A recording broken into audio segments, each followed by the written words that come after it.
Thank you sir.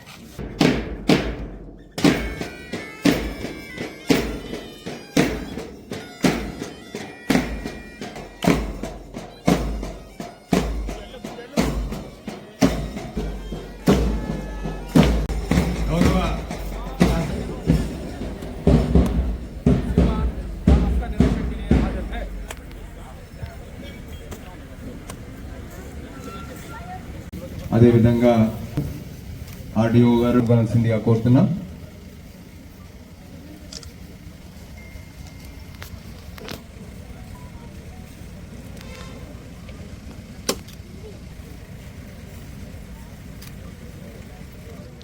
కబంధ హస్తాల నుంచి దేశం విముక్తి పొంది స్వేచ్ఛా వాయువులను పీల్చుకుంటూ ఈరోజు 80వ ఈ శుభ సందర్భంగా ఈనాటి వేడుకలను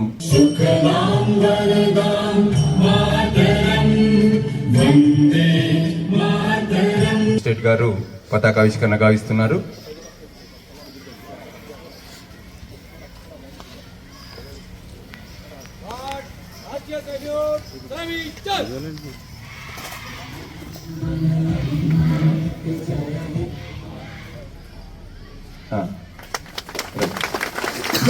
గౌరవం సమర్పిస్తారు.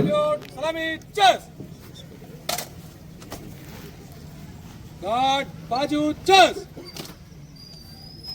गार्ड बगल चस. श्रीमान गार्ड विसर्जन करने के लिए आज्ञा प्रदान करें. श्रीमान అందరూ కూడా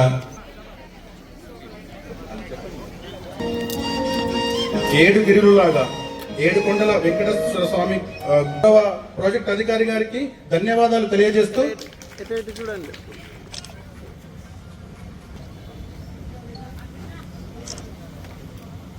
ఇక్కడున్న అధికారులందరికీ మరియు సంఘ నాయకులందరికీ, మీడియా మిత్రులకు, మరీ ముఖ్యంగా ప్రతి స్కూల్ నుంచి వచ్చిన పిల్లలందరికీ కూడా 80వ స్వాతంత్ర దినోత్సవ శుభాకాంక్షలు. అభివృద్ధిని సాధించేందుకు ఐటీడీఏ నిరంతరం కృషి చేస్తుంది. ఐటీడీఏ ఉట్నూరు పరిధిలో ప్రస్తుతం 2011 జనాభా లెక్కల పరంగా 4,95,794 మంది గిరిజనులకు సేవలు అందిస్తున్నాము. వీరిలో 47,094 మంది టీవీటీజీ అనగా పొలం, తోటి కుటుంబాలకు ప్రత్యేక అభివృద్ధి కార్యక్రమాలు అమలు చేస్తున్నాం. 4 జిల్లాలు, 73 మండలాలు పరిధిలో పనిచేస్తున్న ఐటీడీ ఆధ్వర్యంలో 1081 గిరిజన విద్యా సంస్థలు నిర్వహించబడుతున్నాయి. ఐటీడీఏ అనేది కేవలం ఒక ప్రభుత్వ కార్యాలయం మాత్రమే కాదు, గిరిజనుల అభివృద్ధి కోసం ప్రభుత్వం చేపట్టే అన్ని సంక్షేమ పథకాలు, అభివృద్ధి కార్యక్రమాలు మరియు సేవలను ఒకే వేదికపై సమన్వయం చేసి ప్రజలకు చేరవేసే సమగ్ర వ్యవస్థగా పనిచేస్తుంది. గిరిజనుల సమగ్ర అభివృద్ధి కోసం ఐటీడీఏ సప్తగిరి ఆరోహణం అనే వినూత్న భావనను రూపొందించింది. ఈ కార్యక్రమంలో అభివృద్ధిని 7 ప్రధాన గిరులుగా విభజించి ప్రతి రంగంపై ప్రత్యేక దృష్టి సారిస్తున్నాము. అవి స్వరాజ్గిరి అనగా పాలన, విద్యాగిరి అనగా విద్యా నైపుణ్యం, వైద్యగిరి అనగా ఆరోగ్యము పోషకం, విపణిగిరి అనగా మార్కెట్స్ మరియు జీవనోపాధి, ధర్మగిరి అనగా రైట్స్ అండ్ ఎంటైటిల్మెంట్స్, నిర్మాణగిరి అనగా మౌలిక వసతులు, సంస్కృతిగిరి అనగా సంస్కృతి మరియు సాంకేతికత. ఈ 7 గిరులు కలిసి ప్రతి గిరిజన కుటుంబానికి సుస్థిరమైన అభివృద్ధిని అందించే దిశగా పనిచేస్తున్నాయి. స్వరాజ్గిరి ద్వారా ప్రభుత్వ సేవలను నేరుగా ప్రజల వద్దకు తీసుకెళ్లే కార్యక్రమాలు అమలు చేస్తున్నాం. ప్రతి సోమవారం ప్రజావాణి నిర్వహిస్తూ ప్రజల ఫిర్యాదులను స్వీకరించి పరిష్కారం అయ్యే వరకు నిరంతరం పర్యవేక్షిస్తున్నాం. గ్రామ సభలను అభివృద్ధి నిర్ణయాల కేంద్రంగా మార్చి ప్రజల భాగస్వామ్యంతో గ్రామాభివృద్ధి కార్యక్రమాలు అమలు చేస్తున్నాం. కళ్యాణ లక్ష్మి వంటి సంక్షేమ పథకాలు సమర్థవంతమైన అమలుతో పాటు జన సున్వాయ్ శిబిరాల ద్వారా ప్రభుత్వ సేవలను ప్రజలకు చేరవేస్తున్నాం. మీ సమస్య మా బాధ్యత, ప్రతి అర్జీకి పరిష్కారం అనే లక్ష్యంతో పారదర్శక పాలనను అందించడానికి కృషి చేస్తున్నాం. గిరిజన విద్యార్థులకు నాణ్యమైన విద్య అందించేందుకు విద్యాగిరి కింద విస్తృత కార్యక్రమాలు అమలు చేస్తున్నాం.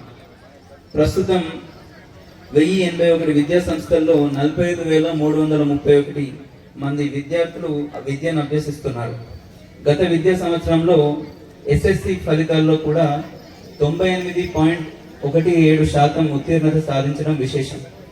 విద్యార్థుల పోషకాహారాన్ని మెరుగుపరిచేందుకు ప్రభుత్వం డైట్ ఛార్జీలను పెంచింది. విద్యా వీక్ష కార్యక్రమం ద్వారా వంటశాలల నిర్వహణ, ఆహార నాణ్యత, విద్యార్థుల ఆరోగ్య పర్యవేక్షణను డిజిటల్ విధానంలో అమలు చేస్తున్నాం. అదేవిధంగా యువతకు నైపుణ్యాభివృద్ధి శిక్షణలు అందించి జాబ్ మేళాల ద్వారా ఉద్యోగ అవకాశాలు కల్పిస్తున్నాం. నాణ్యమైన విద్యతో పాటు నైపుణ్యంతో కూడిన ఉపాధిని అందించడం విద్యాగిరి యొక్క ప్రధాన లక్ష్యం. దీనిలో భాగంగానే 6 సంవత్సరాల నుంచి 18 సంవత్సరాల వరకు ఉన్నవారు ప్రతి ఒక్కరూ విద్యా సంస్థల్లో ఉండాలని, 18 సంవత్సరాల నుంచి 30 సంవత్సరాల వరకు ఉన్న యువత కనీసం ఒక్క నైపుణ్యమైనా నేర్చుకోవాలనే దృఢ సంకల్పంతో గ్రామ సభలందరినీ సమన్వయం చేసుకొని తీర్మానాలు కూడా చేయించుకొని ముందుకు సాగుతున్నాం. అనే ఒక కార్యక్రమం ద్వారా ఒక్కొక్క రకమైన కార్యక్రమాన్ని ఏర్పాటు చేసి ఈ ప్రాంత ప్రజల కోసం, విద్యాభివృద్ధి కోసం, వైద్యాభివృద్ధి కోసం, వ్యవసాయపరంగా కావచ్చు, అన్ని విషయాలు కూడా అభివృద్ధి చేయడానికి గౌరవ పిఓ మంద మకరంద గారు చేస్తున్న ప్రయత్నం అభినందనీయం.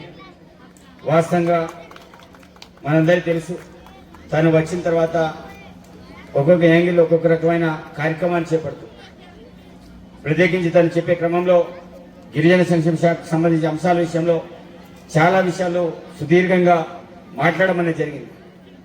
వారు విద్య విషయంలో కూడా ఒక ప్రక్షాళన దిశగా ముందడుగు వేస్తున్న విషయం మనందరికీ తెలుసు.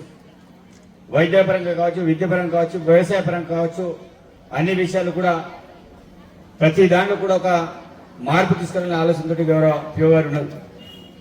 నేను మీ అందరికీ కూడా విజ్ఞప్తి చేసేది ఒకటే, విద్యార్థులారా, మీరు ఇక్కడ ఏదైతే సంస్కృతి కార్యక్రమాలు ఎంతైతే ఉత్సాహంతో కేరింతలు వేస్తూ మీరు ఏ రకంగా అయితే ఈ యొక్క నృత్య ప్రదర్శన చేస్తున్నారో, అదే రకంగా మీ విద్యా వ్యవస్థలు కూడా అదే రకమైన ప్రదర్శన అనేది ఉండాలి, అదే రకమైన చదువు అనేది ఉండాలి. కాబట్టి మీరందరూ కూడా బాగా చదువుకోవాలి, మంచి స్థానంలో వెళ్ళాలి. అందుకే పిఓ గారు అనేక రకాల కార్యక్రమాలు చేపడుతూ విద్యార్థుల్ని ఒక మంచి సదుపాయాలు కల్పించాలనే ఆలోచనతోటి అనేక కార్యక్రమాలు చేస్తున్నారు. అదేవిధంగా రాష్ట్ర ముఖ్యమంత్రి రేవంత్ రెడ్డి గారు విద్యాశాఖ మంత్రులుగా మీ అందరి కోసం ప్రతిదీ కూడా పుస్తకాల నుంచి మొదలుకుంటే డ్రెస్సే కావచ్చు, అదేవిధంగా మీకు సంబంధించిన భోజన విషయమే కావచ్చు, ఒక నాణ్యమైన విద్య అందాలి, నాణ్యమైన భోజనం ఉండాలి అనే ఆలోచనతోటి క్షేత్రస్థాయి పాఠశాల నుంచి మొదలుకుంటే విశ్వవిద్యాలయ వారు కూడా అన్నింటి కూడా మార్పు చేస్తున్న విషయం మీ అందరికీ తెలుసు. వీళ్ళందరూ కూడా ఎంతో ఈరోజు స్వాతంత్ర దినోత్సవం అని ఎంతో ఉద్యమం లేసి మరి ప్రత్యేకించి ఈరోజు ఇక్కడ దూరం అంటే లోపల స్కూల్ నుంచి మీరు ఇక్కడ వరకు నడుచుకుంటూ వచ్చారు. మరి మీరు చేసినటువంటి విద్యా విధానంలో తప్పకుండా ఒక మంచి మార్పును కోరుకోవాలనే ఆలోచన గౌరవ ముఖ్యమంత్రి గారికి ఉంది. అందుకే మిమ్మల్ని అందరినీ కూడా సూచన చేస్తున్నాం, మీరు బాగా చదువుకోవాలి, గిరిజన సంక్షేమ శాఖ యొక్క సంబంధించిన పేరుని నిలబెట్టుకోవాలి. అనేక రూపాలు అనేక విధాలుగా మనమందరం కూడా మన ప్రాంతం నుంచి విద్యార్థులు కూడా ఒక మంచి స్థానంలో వెళ్ళాలని మిమ్మల్ని అందరూ కూడా కోరుకుంటూ, అదేవిధంగా పిఓ గారిని విజ్ఞప్తి చేసేది ఒకటే, ఎక్కడైతే రిమోట్ ఏరియా పాఠశాలలు ఉన్నాయో అక్కడక్కడ కూడా తప్పకుండా మొన్న చాలా మంది చెప్పడం అనేది జరిగింది. సర్ప్రైజ్ ద్వారా భర్తీ చేస్తామా, లేకపోతే మనం వచ్చే రిక్రూట్మెంట్ ద్వారా కొంతమంది సిఆర్టీని అపాయింట్మెంట్ చేస్తామా, కంపల్సరీ చేయాల్సిన బాధ్యత మన మీద ఉంది. అదేవిధంగా వైద్యపరంగా రిమోట్ ఏరియా ఎక్కడైతే ఉన్నాయో ఆ ప్రాంతాల్లో చాలా వరకు అంబులెన్స్లు కావచ్చు, బైక్ అంబులెన్స్లు కావచ్చు, గతంలో మనం వినగరాలు చేశాం, మరి సద్వినియోగం ఉన్నాయో నాకు తెలియదు. మరి బైక్ అంబులెన్స్ కావచ్చు, మిగతా అంబులెన్స్లన్నీ కూడా క్షేత్రస్థాయిలో కూడా వినియోగించేటట్టు వాటిని కూడా వినియోగంలోకి తీసుకురావాలని, అదేవిధంగా వ్యవసాయ పరంగా మొన్ననే కోదండరెడ్డి గారు వచ్చారు, ఒక మంచి సూచన చేశారు. సేంద్రియ ఎరువులు కావచ్చు, సేంద్రియ వ్యవసాయం కావచ్చు, ఆ రకంగా వెళ్ళాలనే ఆలోచనతోటి మొన్న గౌరవ కోదండరెడ్డి గారు వచ్చి అనేకమైన సూచనలు చేయడం జరిగింది. కాబట్టి ఈ ప్రాంతం అందు కూడా సస్యశ్యామం కావాలంటే ముందుగా వ్యవసాయ పరంగా అభివృద్ధి చెందాలి, విద్యాపరంగా అభివృద్ధి చేయాలి, వైద్యపరంగా కూడా అన్ని రకాలుగా సౌకర్యం కల్పించిన బాధ్యత మన మీద ఉంది. అదేవిధంగా మరొకటి మంచి వార్త, మనకు నూతన ఐటీడీ భవనం మరి శాంక్షన్ మంజూరు 15 కోట్లు గౌరవ ముఖ్యమంత్రి గారు గిరిజన శాఖ మంత్రి గారు మంజూరు చేయడం జరిగింది. మరి నేనైతే అనుకుంటున్నా మరి వచ్చే సంవత్సరం కొత్త ఐటీడీ భవనంలో ఈ యొక్క వేడుకలు జరగాలని నేను మనస్ఫూర్తిగా కోరుకుంటున్నాను. కాబట్టి దానికి సంబంధించిన స్థల సేకరణ కూడా జరిగింది. త్వరలోనే మంత్రి గారిని పిలిపించుకొని నూతన ఐటీ భవనానికి మనం శంకుస్థాపన భూమి పూజ కార్యక్రమాన్ని చేపడబోతాం. కాబట్టి నూతన ఐటీ భవనంతో పాటు మన పిల్లలందరి కోసం మరి నూతనంగా మొన్ననే మంత్రి గారు కావచ్చు, మేమందరం కావచ్చు, కేవీ కాంప్లెక్స్ లో మీరందరూ చదువుకున్న తర్వాత బీడీలు పీజీ చేయాలంటే ఒక మంచి లైబ్రరీ ఉండాలి. అలాంటి లైబ్రరీని మనం ఇనాగ్రేట్ చేశాం. అది కూడా సంవత్సరం లోపల మీ అందరికీ అందేటట్టు మేము ఏర్పాటు చేసుకుంటాం. అదే కాకుండా దానికి ఇంకా అదనంగా ఇంకా భవనం ఇంకా నిధులు మంజూరు చేసి ఇంకా పెద్ద మొత్తంలో దాన్ని ఏర్పాటు చేసే ప్రయత్నం చేస్తాం. ప్రజాప్రతినిధులకి, మీడియా మిత్రులకి అందరికి కూడా మరొకసారి 80వ స్వాతంత్ర దినోత్సవ సందర్భంగా శుభాకాంక్షలు తెలియజేస్తున్నాను. చాలా సంతోషం. ఈ యొక్క కార్యక్రమంలో వివిధ పాఠశాలల నుండి విద్యార్థులు మరియు వారి యొక్క కల్చర్ని ఇక్కడ చూపెట్టడం, చదువుకున్నాడు, అమెరికా వెళ్ళారు, ఉద్యోగాన్ని వదిలారు, తిరిగి వచ్చారు, ఈరోజు ఐఏఎస్ కొట్టారు. మరి ఆ రకంగా మీరు కూడా ఐఏఎస్ కావాలి, ఐపీఎస్ కావాలి. ముఖ్యంగా మన గిరిజన సంక్షేమ శాఖ ఆశ్రమ పాఠశాల నుంచి మంచి విద్యార్థులు తయారు కావాలి, బయటికి వెళ్ళాలి. కాబట్టి విద్యార్థులారా, మనం అనుకున్నప్పుడు ఏదైనా మనం సాధించగలుగుతాం. కానీ మనలో లక్ష్యాలు లేకుండా వట్టిగాని చదివితే కేవలం పాస్ కోసమో లేకపోతే తల్లిదండ్రుల మెప్పు కోసమో మీ టీచర్ల మెప్పు కోసం చదువుకుంటే మన జీవితాల్లో మన తలరాతులు మారాయి. మన తలరాతులు మారాలంటే మనకు ఒక లక్ష్యం, ఒక విజన్ అనేది ఉండాలి. అప్పుడే మనం మన తలరాతులు మారుస్తాం, మన ప్రాంతాన్ని మారుస్తాం, మన సమాజాన్ని మనం మార్పు తీసుకోవడానికి మనకు అవకాశం దొరుకుతుంది.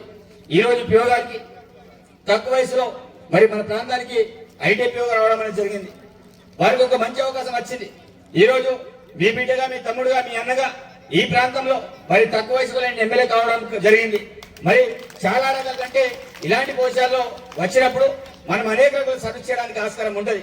ఒకవైపు చాలా మంది విద్యార్థులు రాజకీయాలు రావాలి, చాలా మంది ఐఏఎస్ వైపు వెళ్ళాలి, ఐపీఎస్ వైపు వెళ్ళాలి, చాలా మంది డిఫరెంట్ ఫీల్డ్లలో మనం వెళ్లాల్సిన బాధ్యత మన పిల్లల మీద ఉంది. కాబట్టి విద్యార్థులారా, మిమ్మల్ని అందరికీ కూడా సూచన చేస్తున్నా, మీరు లక్ష్యంతో చదవండి. 100% ఆ యొక్క లక్ష్యాన్ని సాధించే ప్రయత్నం చేయండి. 100% మీరు యొక్క విజయాన్ని సాధిస్తారు. మీరు ఏ రకంగా అయితే మీరు ఈ రోజు ఇక్కడ కూర్చొని ఏ రకంగా అయితే వీక్షిస్తున్నారో, ఒకనప్పుడు నేను కూడా మీలాగా ఇక్కడ వచ్చి ఇదే రకంగా కూర్చొని ఇక్కడ వేదిక మీద ఉన్న వాళ్ళని నేను వీక్షించేవాడిని, ఇలాంటి కార్యక్రమాన్ని నేను చూసేవాడిని. నేను మీ ఆ రోజులు అక్కడ ఉన్నా, ఈ రోజు వేదిక మీద వచ్చిన, రేపటి రోజు నా స్థానంలో మీరు రావాలి, పిఓ స్థానంలో మీరందరూ కూడా రావాలి, నేను మనస్ఫూర్తిగా కోరుకుంటున్నాను. కాబట్టి మీరు ఈ స్థానంలో రావాలంటే ఏం చేయాలో మీరు ఆలోచన చేసి మరి ముందుకెళ్ళాలని కోరుకుంటూ, ప్రత్యేకించి ఈ రోజు ఇంత ఎత్తున మరి ఈ యొక్క వేడుకలు ఏర్పాటు చేయడం నిజంగా అభినందిస్తున్నా. మరి ఈ కార్యక్రమంలో అందరూ కూడా ప్రజాప్రతినిధులు కావచ్చు, విద్యార్థులు కావచ్చు, అదేవిధంగా ఉద్యోగులకు సమయ పరముఖులు కావచ్చు, అందరూ కూడా పెద్ద ఎత్తున వచ్చినందుకు ప్రత్యేకమైన ధన్యవాదాలు తెలియజేస్తూ మీ దగ్గర సెలవు. Thank you.